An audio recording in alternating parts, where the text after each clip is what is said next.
నమస్కారం. ఈరోజు డీలిమిటేషన్ అంశం లోపల అనేకమైనటువంటి తప్పుడు ప్రచారాలు చేస్తూ పూటకొక మాట మాట్లాడేటువంటి ప్రతిపక్ష నేతలకు తెలంగాణలో ముఖ్యమంత్రి రేవంత్ రెడ్డి గారికి నేను సూటిగా కొన్ని ప్రశ్నలతో పాటు యావత్ ప్రజానీకానికి దీని మీద ఉన్నటువంటి అనేకమైనటువంటి అపోహలు కల్పిస్తూ వాళ్ళు చేస్తున్నటువంటి తప్పుడు ప్రచారాలకి క్లారిఫికేషన్ ఇస్తూ వాస్తవాలను ప్రజల ముందుకు పెట్టాలన్న ఒక ఉద్దేశంతో ఈరోజు ఈ మీడియా కాన్ఫరెన్స్ పెట్టడం జరిగింది. మిత్రులారా, నిన్ననే మనం అంబేద్కర్ గారి జయంతి జరుపుకున్నాం. అంబేద్కర్ గారిని స్మరిస్తూనే మనకు భారతదేశ రాజ్యాంగం ముందుగా గుర్తొస్తుంది.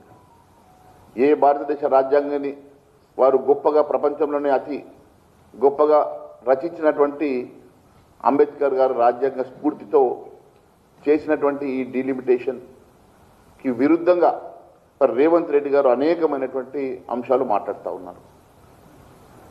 నేను ముందుగా రేవంత్ రెడ్డి గారిని సూటిగా ప్రశ్నిస్తున్నాను, ఇది మీ కాంగ్రెస్ పార్టీలైనా లేక రేవంత్ రెడ్డి గారి పర్సనల్ అయినా ముందు దీని మీద ఒక క్లారిటీ ఇవ్వాల్సిందిగా నేను వారిని కోరుతా ఉన్నాను.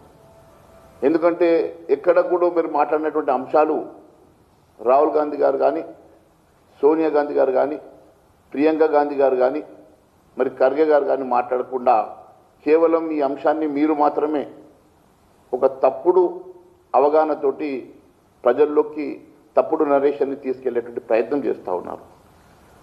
రాజ్యాంగం మేమే ఇచ్చాం, కాంగ్రెస్ పార్టీ ఇచ్చామని వారు చెప్పడం చూస్తుంటే బాధ కలగడమే కాదు, ఇది డాక్టర్ బాబాసాహెబ్ అంబేద్కర్ గారిని అవమానించడంగా భావిస్తూ ఉన్నాం.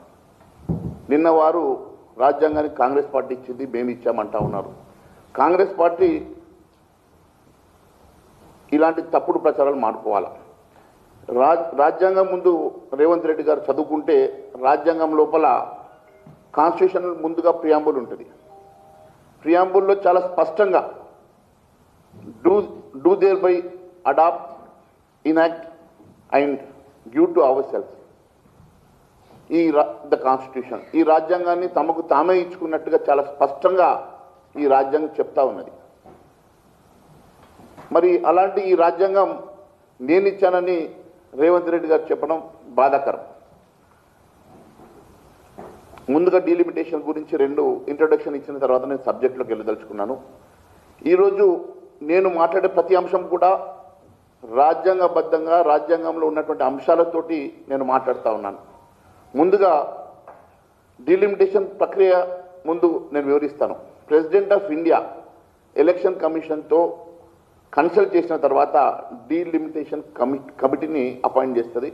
ఆ డీలిమిటేషన్ కమిటీలో సుప్రీంకోర్టు రిటైర్డ్ జడ్జితో పాటు CEC, central election commission of India మరి మెంబర్గా ఉంటారు. అలాంటి డీలిమిటేషన్ కమిటీ రాజ్యాంగబద్ధంగా అపాయింట్ చేయబడేటువంటి కమిటీ. దాంట్లో ఆర్టికల్ 82, ఆర్టికల్ 82 ఈ రాజ్యాంగంలో రచించుకోబడినటువంటి ఆర్టికల్ చాలా స్పష్టంగా డీలిమిటేషన్ ఎవ్రీ 10 yearsకి జరిగేటువంటి సెన్సస్ ప్రకారం డీలిమిటేషన్ జరుపుకోవాలని చెప్పి ఆర్టికల్ 82 చెప్తా ఉన్నది. మరి అదే మాదిరిగా article 170 division of territorial constituencies గురించి చాలా స్పష్టంగా మరి వివరించడం జరిగింది.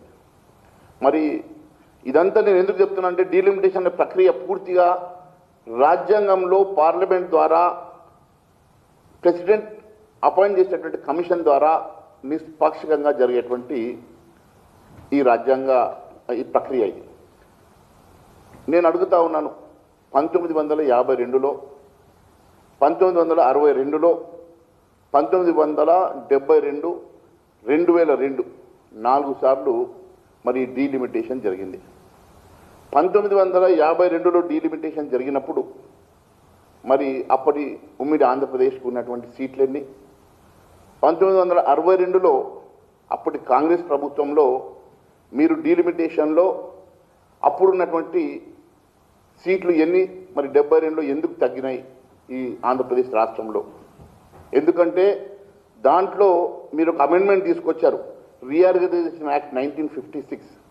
రీఆర్గనైజేషన్ యాక్ట్ 1956 ద్వారా భారతదేశం ఒక యూనిట్గా పాపులేషన్ ప్రకారమే డీలిమిటేషన్ జరగాలని చెప్పేసి మీరు తీసుకొచ్చినటువంటి యాక్ట్ ప్రకారం మరి 1952లో జరిగినటువంటి డీలిమిటేషన్లో 1962లో జరిగినటువంటి డీలిమిటేషన్లో, ఎందుకంటే 52లో జరిగినప్పుడు princely states, federations, United provisions అని ఉండేటివి.